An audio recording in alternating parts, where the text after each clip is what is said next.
Stoicism posits that the wise, good man, the philosopher, lives in harmony with nature. He fears only the abdication of his moral duty. He does not fear pain, death, poverty, or any of life's challenges. His only fear is failing himself and being less than a complete human being. Marcus Aurelius, a founding father of Stoicism, is renowned for his book Meditations. The concept of being a great man is vague, but perhaps no one in history deserves that title more. This isn't a self-help video, but the philosophy Marcus developed and wrote about can address many modern life's issues. Let me show you why. Marcus Aurelius was a Roman emperor from 161 AD to 180 AD, the last of the 5 good emperors, ruling during the Pax Romana. When he died, the Pax Romana ended. As emperor, he was the most powerful man in the world, with the Romans having little concept of lands beyond their empire. In this role, he could have anything he wanted. The life of a Roman emperor was synonymous with hedonism, indulging in money, sex, wine, and any pursuit they desired. Marcus Aurelius, however, chose a life of virtue, consistently being a good man throughout his 19-year reign.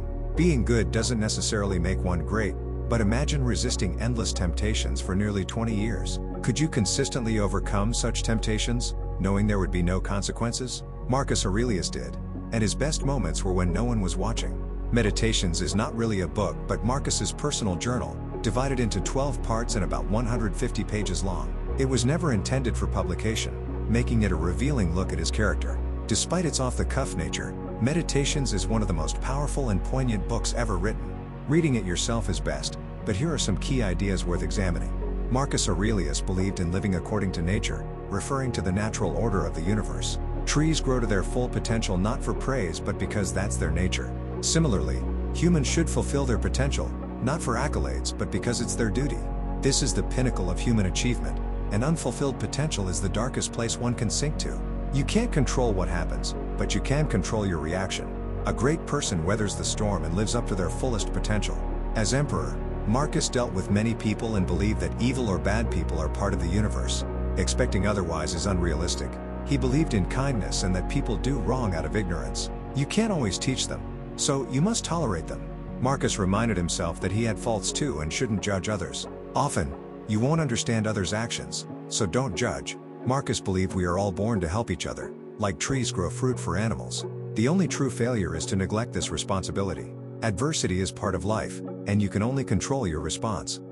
Don't pray for bad things not to happen. That's futile. Marcus reminded himself that these events are inevitable and there's absolutely nothing he can do to prevent them. However, he can control his reaction. He can prepare to face adversity, knowing it will come.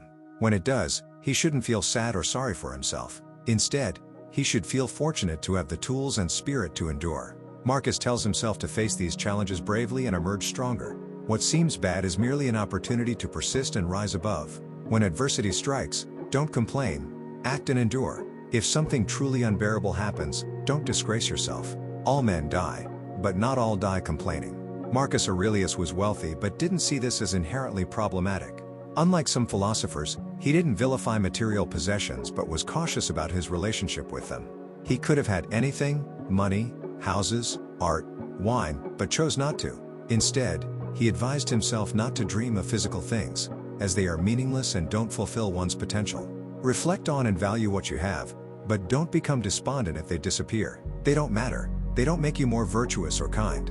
Human potential is higher than accumulating things. Live in accordance with nature. Marcus spent much time contemplating death, making it essential to discuss his views. He believed death is inevitable and outside of one's control, so fearing it is pointless. Nature has assigned us to be good, help one another, and reach our fullest potential, and it has also assigned us to die. Death is a duty, so live well, be kind, fulfill your role, and then die, as it is part of that role.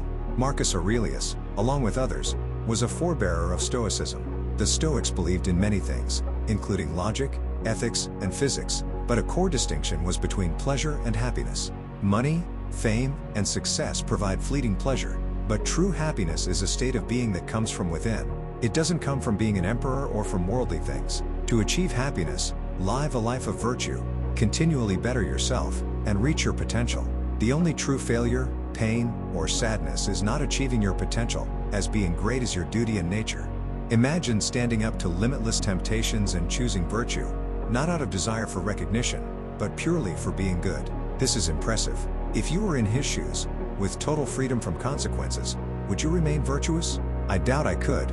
We know Marcus's example is genuine because his best moments were private. Meditations is a book by Marcus, although it wasn't truly a book but rather his personal journal. It has no specific structure, just 12 sections, spanning about 150 pages. Meditations is a title given by publishers. Marcus never named his writings, nor did he intend them for others. These were his raw thoughts, revealing much about his character since he wrote solely for himself. Despite its informal nature, Meditations remains one of history's most powerful texts. While the best approach is to read it yourself, here are some core ideas worth exploring. Marcus believed in living according to nature, not only nature as in plants and animals but also the universe's natural order. Trees grow to their fullest beauty without seeking praise, they simply fulfill their purpose. Likewise, Marcus believed humans should reach their potential. For him, fulfilling one's nature was life's highest aim. Material gains meant little. Human duty was to be as virtuous as possible. The darkest fate, to him, was wasted potential. While we can't control life's events, we can control our reactions. Greatness lies in enduring challenges with virtue. As emperor, Marcus couldn't just sit and write all day. He dealt with endless issues and people. Above all, he believed that flawed or wicked individuals are a natural part of existence. Like a vine's thorns, bad people exist, and they will cross our paths. Marcus held that people are not from malice but from ignorance. While you can attempt to teach them, it's not always possible. Thus, when you encounter the immoral or lazy, accept it. He advised turning inward. Marcus, you have faults too. How can you judge others? He reminded himself that he might one day be the ignorant one, and he couldn't always know others' motives. The thief who steals to feed his family may not be wrong. Sometimes, you simply don't understand, and it's crucial not to judge. Marcus often reflected that we are born to help each other. In nature, trees produce fruit to nourish animals, which in turn provides sustenance to other creatures. Just as in the natural world, humans are meant to support one another. The only real failure is abandoning this responsibility. So, Marcus urged himself, fulfill it diligently. Marcus Aurelius faced adversity like anyone else. Just as with encountering flawed individuals, he accepted hardships as an inevitable part of life. We can only control our response. Thus, wishing away misfortune is a fruitless endeavor. Though Marcus Aurelius had enormous wealth, he did not view it as inherently problematic. He didn't condemn possessions, unlike some philosophers. Instead, he approached them carefully. Marcus could have possessed anything: money, estates, art, wine, but he chose restraint. He tells himself not to crave physical things, as they lack meaning and don't fulfill potential. Only he can do that. He advises himself to value what he has, to recognize their worth as if he didn't own them, but not to cherish them so deeply that he'd be devastated by their loss. Material things are nice, but they don't truly matter. They don't make him kinder, more virtuous, or closer to his true potential. Humanity's potential is beyond mere accumulation. One must live in harmony with nature. Marcus Aurelius frequently contemplated death, so it would be impossible to discuss his philosophy without mentioning his views on mortality. For him, death was simple. It's coming, whether one wants it or not. He reminds himself over and over that it's beyond control, so fearing it is pointless. Just as nature has tasked us to be good, to help each other, and to fulfill our potential, it has also destined us to die. Death is as much a duty as life. So, while alive, one should be kind, good, fulfill their role, and then die because death, too, is part of that role. Marcus Aurelius, along with a few others, laid the groundwork for Stoicism. Stoic philosophy covers various topics: logic, ethics, physics, but one idea is central: the distinction between pleasure and happiness. Money, fame, and even success are external and provide fleeting pleasure, but true happiness isn't so temporary. It's a state of being, an internal condition.